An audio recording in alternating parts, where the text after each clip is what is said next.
Bientôt, la poussière sera un lointain souvenir sur la route Ndende-Mouila. L'entreprise Sericom est sur le terrain pour bitumer cette route longue de 71 km et les travaux avancent, nous dirons nos reporters. En politique, l'Union du peuple gabonais a tenu sa convention nationale en prélude à son congrès. Dans ce journal, le film de l'événement. Enfin, la coopération nippone, toujours en verve avec ce don de livres à l'université Omar Bongo Ondimba. Mesdames, Messieurs, bonsoir et bienvenue à cette principale édition d'information sur Gabon Télévision. Ouvrons ce journal avec cette audience accordée du Premier ministre, chef du gouvernement, Daniel Onaondo, accordée à une délégation de la Société nationale, la Société d'énergie et d'eau du Gabon SEG. Au centre des échanges, les conclusions du dernier conseil d'administration. Le point avec David Essouma Eya, Olivier Antonio, Patrick Demabio. La direction générale de la Société d'énergie et d'eau du Gabon, conduite par le président directeur général de Veolia Environnement, Patrice Fonadoza, est venue expliquer au premier ministre du gouvernement, le professeur Daniel Onaondo, la vision prospective de cette entreprise qui entend redynamiser ses activités sur l'ensemble du territoire national en proposant d'autres services au terme de la concession dont l'échéance court jusqu'en 2017. Les responsables de la SCG ont aussi saisi cette opportunité pour présenter la nouvelle politique de la société basée sur le recadrage du service tout en informant le Premier ministre des éventuels problèmes de distribution d'eau de la capitale gabonaise, des perturbations dues aux travaux d'extension en cours. Pour cette prise de contact avec le nouveau Premier ministre, les dirigeants de la SCG ont mis à profit ce moment pour faire le point de l'état de la concession avec le gouvernement gabonais qui s'achèvera en 2017 et au-delà de laquelle cette société qui tient à rester le plus longtemps possible en terre gabonaise proposera d'autres services selon les besoins. Entre autres sujets, développer la réhabilitation du centre de métiers Jean-Viola Stovendo qui fait partie de la nouvelle vision du groupe depuis sa réorganisation. Sur cet élan, le groupe Veolia entend littéralement satisfaire les besoins de la partie gabonaise au terme de la présente concession à condition qu'une vision claire et précise lui soit présentée. Une chose qui, selon le Premier ministre, s'inscrit dans la démarche et la volonté du chef de l'État qui entend offrir à ses compatriotes un bien-être pour tous. Bien avant cette audience, les administrateurs ont tenu le conseil d'administration au cours duquel ils ont planché sur le rapport final de l'exercice 2013. Le point avec Teclair Mekui Movono et Victor Mundunga. C'est à son siège social que la Société d'énergie et d'eau du Gabon a tenu son conseil d'administration qui a vu la présence de l'ensemble des membres du conseil, dont Christian Lefebvre, président directeur général de la SEG. Lors de ce conseil d'administration, les membres du conseil ont approuvé le rapport final de l'exercice d'activité 2013 dont les résultats seront présentés pour approbation par les actionnaires à la session de l'Assemblée générale ordinaire prévue le 11 avril 2014 prochain. À cet effet, les actionnaires seront convoqués par voie de presse dans les délais requis. Fidèle Mengue Mengouan, le ministre de la Santé, a reçu en séance de travail le représentant résident de la Banque africaine de développement, Molé Lassène Enali. Les perspectives de coopération dans le secteur de la santé étaient au centre de leurs échanges. C'est ce que nous disent Paulin Siaki et Gérard Miindo. Mettre à la disposition des populations gabonaises une bonne offre de soins conformément à la vision des plus hautes autorités du pays par la réactualisation des systèmes de santé basiques à l'intérieur du pays, avec toutes les commodités requises pour une meilleure prise en charge des compatriotes qui n'ont pas souvent l'accès facile aux grands centres de santé urbains. C'est là un point tout aussi important parmi les multiples aspects évoqués entre le ministre de la Santé, Fidèle Mengue Mengouan, et le représentant résident de la Banque africaine de développement qui a été au centre des échanges. Suite au discours de son Excellence le Président de la République qui a porté sur le pacte social, et dans ce discours, le Président de la République a interpellé les partenaires techniques et financiers pour participer à sa mise en œuvre. C'est dans ce cadre que je suis venu m'entretenir avec le ministre de la Santé pour échanger ensemble sur les possibilités d'appui que la banque pourrait apporter pour la mise en œuvre de ce pacte dans sa composante santé. Pour le ministre, la BAD est un des partenaires privilégiés de la santé. Cette collaboration reste essentielle pour la concrétisation du pacte social dans le domaine du système de soins au Gabon. L'amélioration de l'offre de soins pour le bien-être des populations dont 30% vivraient sous le seuil de pauvreté. Restons dans le domaine de la coopération pour parler de la remise de livres hier à l'université Omar Bongo par l'ambassadeur du Japon au Gabon, son excellence Masao Kobayashi. Des livres qui serviront aussi bien aux étudiants qu'aux enseignants-chercheurs. Le point avec Eric Ndiengi Badinga et Christlin Maïnda. Ce sont 5 tomes des ouvrages intitulés « Le vrai rapport sur le voyage d'observation à travers les États-Unis et l'Europe de la mission Iwakura envoyée par le gouvernement japonais en 1871 » que son excellence Masao Kobayashi a remis au professeur Marc Luropivia, recteur de l'université Omar Bongo. Ces ouvrages de religion édifiants et enrichissants donnent une idée sur la manière dont le Japon a observé les pays occidentaux pour construire un État moderne. C'est un grand plaisir pour nous pour procéder à la cérémonie d'une dotation de livres offert par M. Sumio Saito, président de la maison d'édition qui s'appelle Nihon Bunken Shuppan.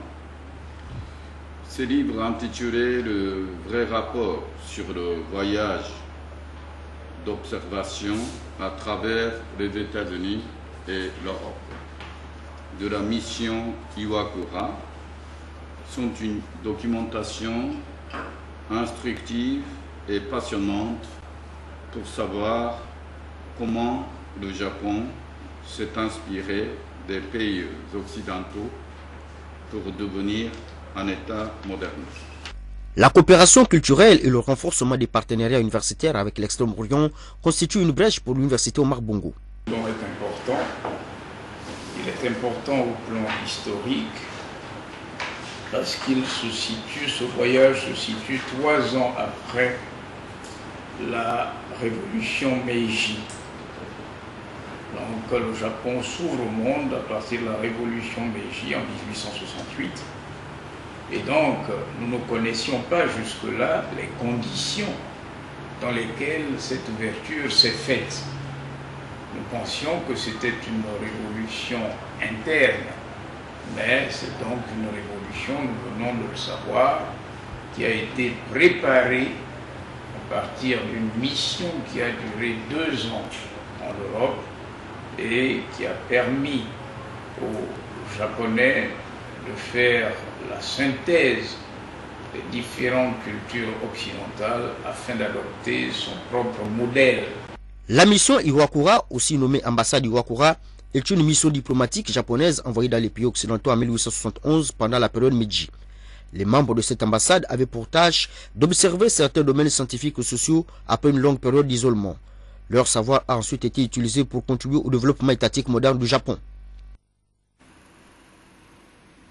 Je vous le disais en titre, l'Union du peuple gabonais a tenu sa convention nationale ce matin à son siège d'Awenje, c'est à Libreville.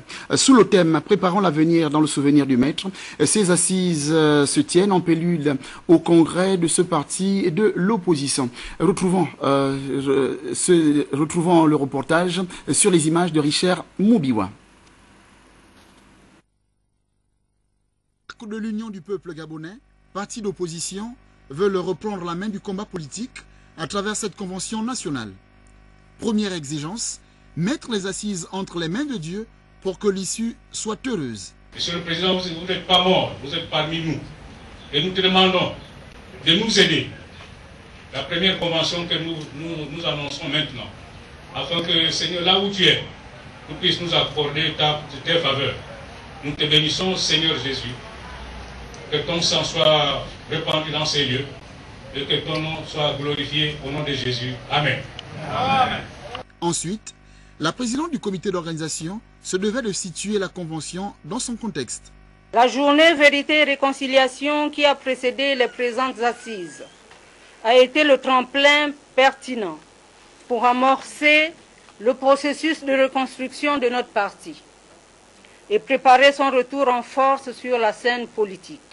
Placés aujourd'hui face à notre destin, il nous appartient de transcender nos différences pour préserver l'essentiel, à savoir l'héritage commun que représente l'union du peuple gabonais. Ce parti qui a forgé les esprits et nourri tant d'espoir doit renouer avec son histoire pour retrouver ses lettres de noblesse. Cette histoire nous commande de reprendre notre combat. Nous allons prendre le combat qui libère les clichés réducteurs, le combat qui libère de la confusion, le combat qui libère des artifices servis en lieu et place d'une politique cohérente. En tant que dépositaire de ce parti, le secrétaire exécutif a rappelé certaines dispositions légales avant l'ouverture officielle de la Convention. Ce 15 février 2014 marque un tournant important de la vie de notre parti.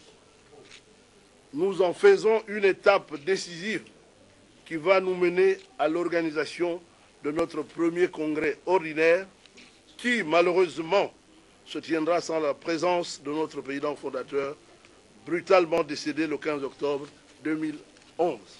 La Convention nationale, selon cet article 25, examine les comptes de l'exercice écoulé, se prononce sur le projet de budget de l'exercice suivant, présenté par le bureau exécutif, veille à l'application des décisions du Congrès par l'examen du rapport annuel d'activité présenté par le bureau exécutif. Enfin, prépare les travaux du Congrès. Cette convention nationale, qui réunit les délégués venus de tout le pays, est un signal de la reprise de la sérénité dans ce parti de l'opposition.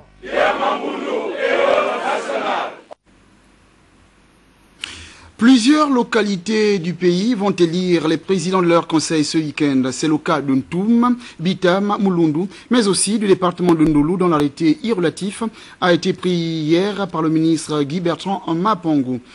Il est rendu public ici par le porte-parole du ministère de l'Intérieur, Jean-Éric Ndiengi Mongala. Nous l'écoutons. Il s'agit de la publication d'un nouvel arrêté pris par le ministre de l'Intérieur. Arrêté numéro 0021-MISPID-SG-DGAT-DTCL du 14 février 2014, portant convocation des conseillers départementaux pour l'élection des membres du bureau. Les lois, ordonnances et décrets visés dans le présent arrêté, paraissant au journal officiel de la République gabonaise, le ministre de l'Intérieur, de la Sécurité publique, de l'immigration et de la décentralisation arrête. Article 1er. En application des dispositions des articles 20, 21 et 22 de la loi numéro 19/96 du 15 avril 1996 relative à l'élection des membres des conseils départementaux et des conseils municipaux, le présent arrêté convoque en session spéciale les conseillers départementaux pour l'élection des membres du bureau. Article 2. Le lundi 17 février 2014, le conseil départemental de Ndolo à Mandji est convoqué en session spéciale pour l'élection des membres de son bureau. Article 3. Le préfet du département de Ndolo est chargé de l'exécution du présent arrêté qui sera enregistré et publié au journal officiel de la République gabonaise. Fait à Libreville le 14 février 2014, le ministre de l'Intérieur, de la Sécurité publique, de l'immigration et de la décentralisation, Guy Bertrand Mapango. Je vous remercie. Rose Christiane Osuka Raponda, vous le savez, est le nouveau maire de Libreville. En passant le flambeau, Jean-François Tuntum Eman, le maire sortant, a souhaité réussite et abnégation à son successeur. Voici la symbolique de cette passation de charge avec Cyril Bertrand Ngaleko et Yvette Okosa. L'hôtel de ville de Libreville, désormais aux mains d'une femme, Rose Christiane Osuka Raponda, ancienne ministre du budget et des comptes publics, dont le dynamisme est reconnu par tous et notamment au sein du Parti démocratique gabonais dont elle est issue. La présence physique du maire sortant à cette cérémonie a contribué à rassurer le maire entrant dans le combat qu'il attend désormais. Jean-François Tuntumeman a saisi cette occasion solennelle pour souhaiter toute la réussite possible à Rose Cristiano Sukaraponda. Les deux maires sortants et entrants, tous issus du même parti PDG, se sont également félicités des résultats obtenus par leur parti au terme du processus de renouvellement des conseillers départementaux, municipaux et d'arrondissement. C'est désormais connu, le PDG s'en est tiré avec 1591 élus locaux, soit un taux de réussite de plus de 66%. Jean-François Tuntumeman quitte l'hôtel de ville de Libreville, le cœur serein et tranquille, et laisse à son successeur une administration qui mérite davantage une modernisation et une réorganisation efficace pour le bien du personnel de la mairie et des usagers de la capitale gabonaise. Le doyen politique du 5e arrondissement de Libreville a su imprégner sa marque 5 années durant à la tête du conseil municipal. L'initiation à un cycle de formation au renforcement de capacité des cadres de la mairie à l'EPCA émane du maire sortant dont les souvenirs resteront désormais gravés dans les annales de la mairie de Libreville.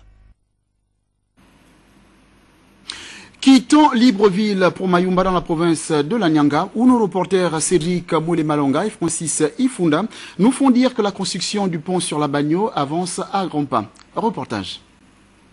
Démarrés en janvier 2012, les travaux du pont sur la Bagno sont quasiment achevés, et ce conformément au respect des délais inscrits dans le cahier de charge. On est sur le pont ferroviaire du pont sur la Bagno à Mayumba. Comme vous voyez, c'est fini presque à 100%. Toute la dalle il est tout coulé. Et on reste seulement les finitions et la pose des corniches latéraux. Pour ce qui concerne les ponts routiers, on est déjà à un très bon niveau. D'ici à peut-être la moitié de mars sera tout terminé à 100%, même l'autre pont. Et voilà, on compte vraiment délivrer les ponts avant la fin des délais, que c'est fin mai 2014. L'ouvrage, long de 520 mètres, qui permettra de désenclaver la ville de Mayumba, a véritablement pris forme. Pour garantir sa solidité, des essais soniques ont été effectués tout au long des travaux. Nous, on a fait tous les essais que c'était prévu du marché. Chaque pied, il y a eu un essai sonique. Ça veut dire qu'on a envoyé des machines à l'intérieur des 4 tuyaux que c'était sur chaque pied. Et on a vérifié avec des matériels soniques la vraie... la vraie formation du béton à l'intérieur, si c'était bien le béton à l'intérieur du pied. Et ça, on a tout garanti quand même, avec la mission de contrôle également et un GT qu'elle nous contrôle. Depuis plusieurs années, la traversée ici s'est toujours faite à l'aide de ce bac. Les plus courageux empruntent des pirogues. Longtemps exaspérées, les populations de cette ville peuvent désormais croire à la réalisation d'une promesse du chef de l'État. Le pont est là, du moment où on voit déjà que tout a été coulé. Je crois qu'ils sont dans les finitions, je crois qu'ils sont dans les normes. Pour moi, je trouve que c'est vraiment super et puis chapeau. Ça faisait tellement longtemps que non, on attendait la finition du pont. Oui, et la promesse a été réalisée. Mais là, enfin, bon, nous voyons que non, les travaux avancent et puis ça s'évolue et bientôt la finition du pont. Pour rallier la ville de Mayumba en partant de Chibonga, il faut d'abord affronter plus de 100 km de route en piteux état, surtout lorsque la météo ne vous est pas favorable. C'est ici où commence même le calvaire du voyage. Présente sur le chantier depuis quelques mois, l'entreprise Sericom abat un travail monstre pour réduire la pénibilité des voyageurs. Outre les travaux de terrassement et d'ensoleillement qui s'effectuent, une grande partie du tronçon, au moins 50 km, est déjà bitumée. La plupart des ponts sont praticables. Impossible de quitter Mayumba pour Libreville sans faire le constat d'évolution de la route entre Ndende et Mouila. Là, les travaux qui doivent durer 32 mois avancent tant bien que mal. Retrouvons Cédric Moule-Malonga et Francis. Et la qualité du travail qui va être abattu. Cette chaussée est composée de 30 cm de latérite sélectionné, de 15 cm de grave concassé 0,315 de granit, de 10 cm de grave bitume, c'est-à-dire en fait c'est un béton qui est fait en centrale d'arrobage, et vous avez 6 cm de béton bitumineux perfectionné du 0,10 qui ferme absolument la chaussée. Donc vous avez une route de caractéristiques internationales. Au nombre des chantiers de l'État gabonais exécutés par Sericom, il y a la future école des officiers d'actifs de Mandilou. Nous sommes dans le département de Tsamba-Magoti. Cette infrastructure ultramoderne fera sans doute la fierté des populations gabonaises, puisqu'elle est destinée à couvrir des besoins en formation de nos officiers, qui cadrent tout à fait avec cette vision d'une armée en or voulue par le chef de l'État Ali Bongo Ondimba. Ici, tous les bâtiments administratifs et logements sont achevés. Restent à peine quelques voiries et les aires de jeu qui, eux, sont dans la phase de finition. À vol d'oiseau, Port-Gentil, où le ministre du Commerce, Gabriel Ntchangong, a visité la direction provinciale du commerce de l'Ogooué-Maritime. Face aux difficultés rencontrées par les agents de ce secteur, le ministre a apporté des solutions au cas par cas. Le reportage est de nos confrères de Média Plus, Port-Gentil. L'hôtel Banja de Port-Gentil, entre le ministre du Commerce, des PME, de l'artisanat chargé de l'organisation des services, Gabriel Ntchangong, avec les populations de la commune qui rentraient dans le cadre de la relance des activités de la coopérative de soutien à l'initiative entrepreneuriale pour les jeunes et les femmes, initiée il y a quelques années par ce dernier. Occasion saisie par le membre du gouvernement de lancer cette interpellation. Vous avez dû écouter le président de la République il y a une semaine dans le cadre de la lutte contre la pauvreté. Mais lutter contre une pauvreté, on peut avoir les plus belles idées du monde et les plus grandes stratégies du monde. Si ce n'est pas suivi par les femmes et les hommes, ceci risque d'être en vain. Donc il est important que chacun de nous, dans son petit coin, se mobilise pour qu'ensemble nous boostons cette économie. Je prends l'exemple de la briqueterie à la coiffure, de la coiffure à la nourriture, donc aux petits restaurateurs, ainsi de suite, et pourquoi pas faire de la lingerie. Réagissant à une interpellation sur l'actualité politique du moment, notamment la récente sortie de Jean Ping, Gabriel Ntchangong répondra en ces termes. Lui seul connaît les motivations de sa posture actuelle. Toute chose qui renvoie à une question d'éthique personnelle, pour notre part, nous restons mobilisés à poursuivre les actions menées dans le sens de l'exécution de la feuille de route du président de la République, chef de l'État. Doté d'un fonds de 20 millions de nos francs, la coopérative est désormais à pied d'œuvre. Il revient à présent aux candidats à l'aide de soumettre leur dossier au comité directeur. Vous l'avez compris, il s'agissait effectivement de la rencontre annuelle, la coopérative soutenant l'initiative entrepreneuriale, un moment au cours duquel le ministre Gabriel Ntchangong en a profité pour parler de l'actualité de l'heure. Je vous le disais également, il en a profité pour visiter la direction provinciale du commerce de l'Ogooué-Maritime. Face aux difficultés, il a apporté des solutions. Retrouvons nos confrères de Média Plus, Port-Gentil. Mettons à profit sa présence à Port-Gentil. Le ministre Gabriel Ntchangong a effectué une visite ce jour à la direction provinciale du commerce de l'Ogooué-Maritime. Mutée récemment à ce poste, la directrice provinciale saisira l'occasion pour présenter la situation dans laquelle exercent les fonctionnaires de cette administration à Port-Gentil, insistant sur l'absence de moyens de locomotion, de mobilier, entre autres. Pour sa part, le ministre s'est voulu rassurant vis-à-vis de ses administrés. Je viens de visiter Madame le responsable de l'administration du commerce à Port-Gentil. Nombreux ont été des doléances. Ces doléances, c'est des doléances qui minent toute l'administration gabonaise. Je veux dire, le commun du mortel ne le sait peut-être pas, mais bon, nous on le sait.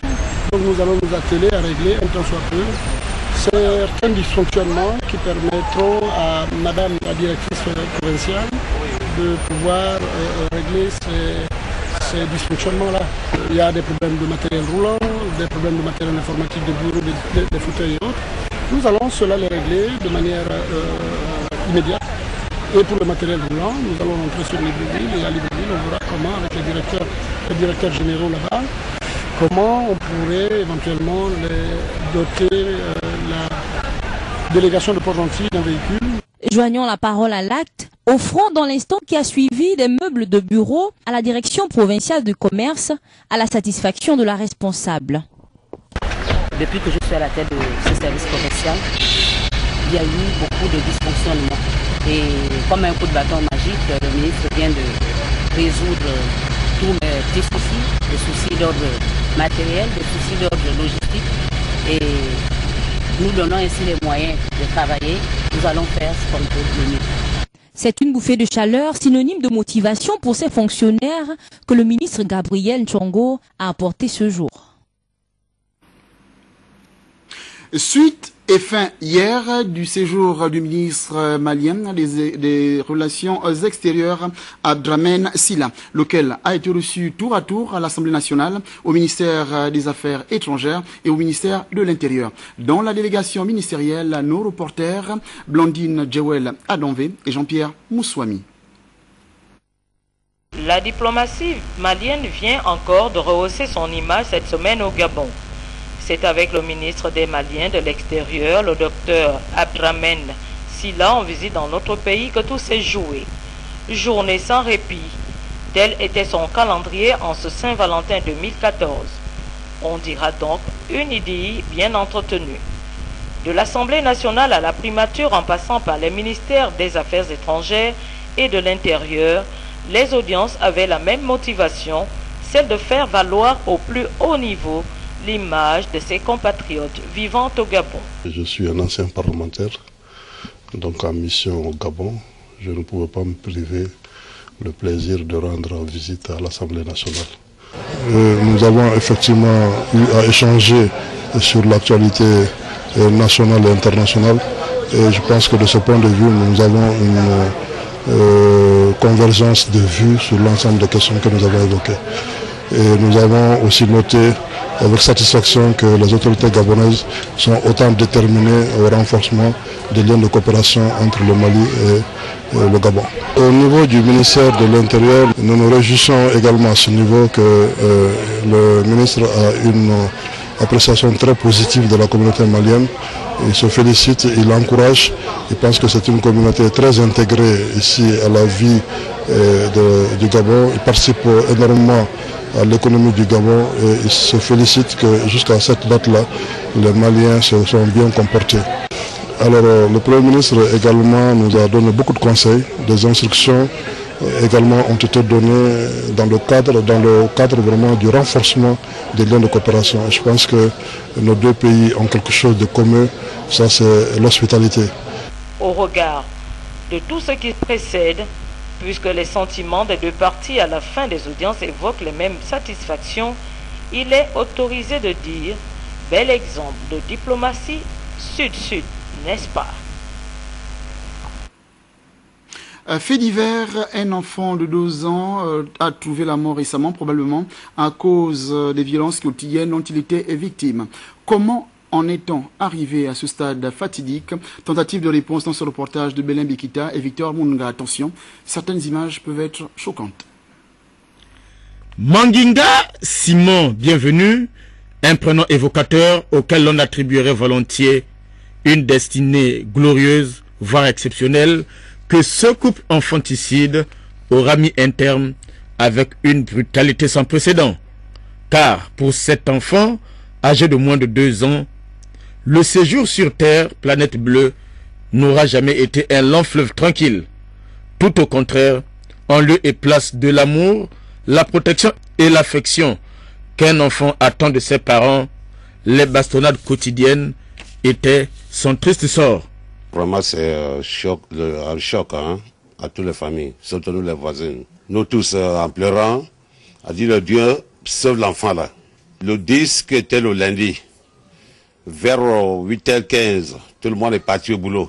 De façon qu'il torture l'enfant, tapé comme un grand. Certainement le père, champion de boxe ou de taekwondo, avait face à lui un adversaire de taille. De toute évidence, ce jeune homme, innocent qui n'a jamais demandé à venir au monde, n'était vraiment pas la bienvenue ici-bas. Tous les jours, mon frère, même là, le cœur d'un enfant, là, il va toujours voir. Quand tu n'es pas capable pour garder un enfant, Donc moi, on vient tout partir à donner à l'hôpital. Outre la bastonnade, l'enfant était quotidiennement séquestré avec interdiction formelle de mettre le nez dehors. Certainement une autre forme d'éducation. Même les jours qu'un enfant les pleurait froid, moi-même j'ai dit qu'il va mourir. Les violences du lundi 10 février 2014 auront été mortelles. Raconte-nous quand même, vous êtes passé toute la journée d'hier. Hein? Est-ce que l'enfant a bonne santé? Il se lève les deux mains. Oh Dieu merci. L'enfant a bonne santé. C'est là, elle a dit, l'enfant est mort, on a enterré une tombe. Face à ces images insupportables, les regards sont tous fixés vers la justice pour une correction exemplaire. Des images bien tristes. La Confédération gabonaise des syndicats libres, CGCL, vient d'animer un point de presse à leur siège récemment. Parmi les points abordés, l'exhortation du nouveau Premier ministre à poursuivre le dialogue et le consensus. Le reportage est de Yves Oyono. À son nouveau siège du quartier Nkemba dans le 2e arrondissement de Libreville, la Confédération syndicale internationale et la Confédération gabonaise des syndicats libres rend publique sa première déclaration de l'an 2014. Cette rencontre intervient quelques jours après la nomination du professeur Daniel Onaondo à la tête d'un nouveau gouvernement très attendu sur le terrain des résultats. Que les aspirations de tous les travailleurs seront intégralement prises en compte car il ne peut en être autrement. Au cours de ce rendez-vous, hommage fut rendu au gouvernement sortant pour son engagement. Ici, le paiement des rappels à tous les fonctionnaires avant le 31 décembre 2013 fut un geste bien perçu par l'ensemble des travailleurs. Inutile de rappeler que le souci premier d'un gouvernement est de répondre aux aspirations profondes et pressantes de sa population. Jean-Claude Bécalé et ses partenaires et collègues travailleurs restent à l'attente de l'aboutissement d'autres points de revendication négociés par la coalition. La révision du tronc commun des conventions collectives, la révision du Code du travail, dont les commissions doivent impérativement se mettre en place dans les plus brefs délais, la vie chère, la revalorisation du SMIC et du point d'indice, dont l'architecture du nouveau système de rémunération devrait nous être présentée en fin mars 2014. La convocation des élections sociales, afin de déterminer une fois pour toutes la représentativité des organisations syndicales des travailleurs. D'autres sujets furent évoqués, du comité de sécurité santé au travail, en passant par les autorisations dites fantaisistes des inspecteurs du travail. La CGSL s'est réjouie du contenu du discours du président de la République sur le social. Nous saluons cette initiative, même si elle n'arrive qu'à mi-chemin de son septennat. Les uns et les autres se sont donné rendez-vous pour bientôt, au même endroit. Avant de recevoir le président de la Fédération gabonaise de boxe, les principaux vainqueurs du jeu concours Western Union ont reçu leur lot récemment. Une cérémonie particulièrement colorée, rehaussée par la présence des partenaires au projet. C'est ce que nous rapportent Raissa Laure Medza Mendon et Eric Kassa.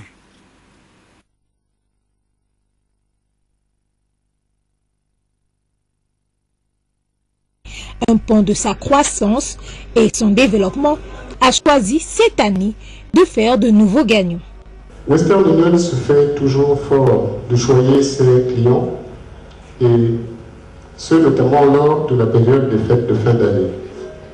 Cette fois encore, nous n'avons pas dérogé à cette règle. Ce tirage au sort a été effectué le 6 février dernier en présence du cabinet de Maître Robertono, huissier de justice à Libreville, et a désigné 49 lauréats.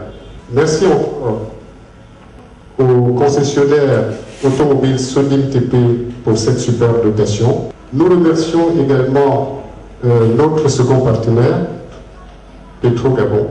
Merci de vous être associés à cette belle opération. Des partenariats pour lesquels chacun a manifesté son intérêt. L'opération a été montée en partenariat avec les autres par le biais de mon équipe commerciale qui est une équipe de gagnants.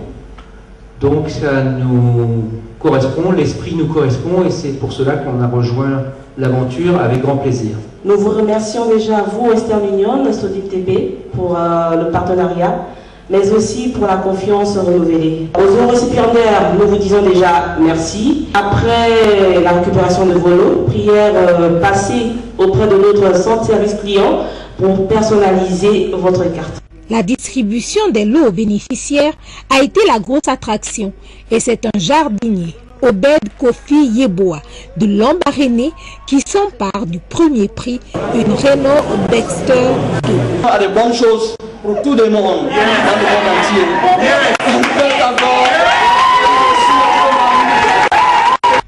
La photo de famille a immortalisé cette Saint-Valentin spéciale. Je vous l'ai dit, nous recevons Maître Clément Sosa Simawongo, président de la FEGABOX, qui vient nous parler du championnat. C'est ce championnat national qui s'ouvre à Mouila exactement lundi. Maître, bonsoir. Bonsoir. Vous allez bien? Tout est fait prêt pour ce championnat à Mouila? Oui, je le pense bien parce que le comité d'organisation locale dirigé de main de maître par le président de la Ligue de boxe de Langounier, il s'agit là de M. Mersan Mometi. En tête, nous avons le premier vice-président, M. Mouba Djila, Jean-Maurice, est à pied d'œuvre en ce moment ce comité d'organisation locale. Et je crois que les petits plats sont mis dans les grands pour que toutes les délégations qui rallient en ce moment la province de Langounier se sentent à l'aise et que la compétition se déroule dans de bonnes conditions. Pourquoi le championnat national, vous l'avez intitulé, pourquoi l'avoir délocalisé à Mouila et pourquoi l'avoir intitulé Pierre-Claver Maganga Moussavou? Bon, un peu parce que dans un premier temps, Maganga Moussavou, parce qu'il nous a fait des remises sur ses installations. La FEGABOX a bien besoin de sponsors et quelqu'un qui vous donne un peu une partie de ces installations, ne serait-ce que pour organiser une compétition nationale, mérite en retour une reconnaissance. Donc la FEGABOX a pensé de lui reconnaître tout en mettant son nom sur ces trophées et nous lui donnons ainsi la place du parrain dans notre compétition. Donc en résumé, quel est le programme de ce championnat? Concernant la délocalisation, oui, vous savez, dans le parce cadre que puisqu'il s'agit d'une question à deux volets. À deux volets, effectivement. Voilà. Dans le cadre de la délocalisation, c'est la compétition. D'ailleurs, notre fédération a initié depuis 6 ans la délocalisation de ces compétitions. Bon, nous avons commencé par plusieurs provinces et maintenant c'est la 6e édition qui nous amène à Mouila. Ceci pour permettre, n'est-ce pas, à la population de l'arrière-pays de vivre de près le noble art, c'est-à-dire la boxe, qui est notre sport d'identification et enfin notre sport de prédilection. Maintenant, le résumé de ce programme? Voilà, le résumé de ce programme s'articule autour de trois rubriques. Il s'agit de l'Assemblée générale ordinaire, qui commence lundi. Qui commence lundi. Oui. Et dans l'après-midi de lundi, le séminaire de renforcement de capacité et de recyclage concernant les juges et arbitres, parce que l'AIBA a, ces derniers temps, a renouvelé plein de trucs, donc les juges ne doivent plus juger avec le scoring machine, tout se fait maintenant de manière manuelle comme avant. Et on a l'impression qu'on régresse alors qu'on avance. Donc il y a tous ces aspects-là qui sont réunis pour que les juges arbitres de l'arrière-pays puissent bénéficier de la même connaissance que ceux, je veux dire, de l'Est-Suède. Donc c'est un peu tout ça là. Et par ailleurs, le mardi à 14h, le démarrage effectif du championnat national édition 2014 au gymnase de Mouila. Le Mouila, oui. Et à partir de 14h. Au complexe sportif de Mouila. Merci. Et l'entrée est gratuite. L'entrée est gratuite et c'est ainsi que je profite de cette tribune pour lancer un vibrant appel à toute la population de Mouila. C'est une grande première. Jamais il y a eu un ring qui s'est installé à Mouila pour pratiquer la boxe, pour parler de la boxe comme nous le faisons. Et combien de pugilistes sont attendus à Mouila? Combien de pugilistes? Une centaine. Une centaine.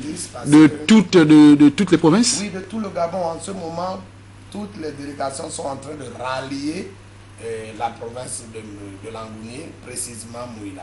Et laissez-moi vous dire que dans toutes les catégories, tous les Gabonais, boxeurs, régulièrement affiliés, régulièrement inscrits dans les clubs et après leurs championnats provinciaux, est appelé à chercher à défendre, pourquoi pas conquérir le titre de champion du Gabon. Parce que tout part de là.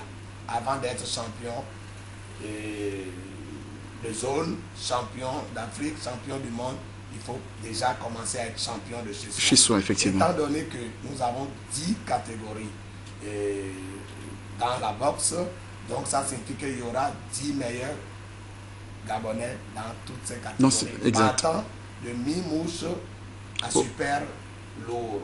Donc ça fait les 10 catégories. C'est de 49 kilos. Et Taylor, il sort la partie? Non, Taylor, en fait, vous savez, ça fait deux aspects de la chose encore une autre fois. Taylor est un boxeur gabonais et qui a évolué. Il avait déjà franchi toutes ces étapes-là. Ah, d'accord, donc d'accord. en ce moment, lui, il est dans le professionnalisme. Exact. Il ne pourra plus boxer avec les plus petits. Ok, c'est parfait. Est-il que c'est la même catégorie? Il peut boxer, mais plus en tant qu'amateur, d'accord, en tant que professionnel. Et nous le suivons bien.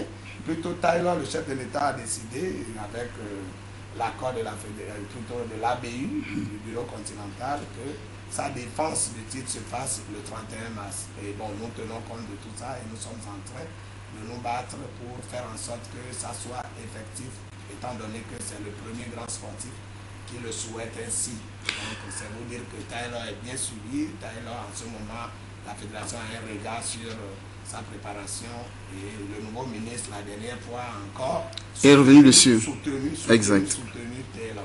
Ok, merci. Nous recevions donc Maître Clément Sousa Simaongo qui va nous parler de championnat national de boxe qui s'ouvre dès lundi du côté de Mouila, selon la province de Langounié. Point final à cette édition d'information. Prochain regard de l'information sur Gabon Télévision demain, lorsqu'il sera à 9h30 avec Jacques Fourier Mangumba Malolou. Moi, j'aurai plaisir à vous retrouver demain lorsqu'il sera à 20h. Merci, bonsoir.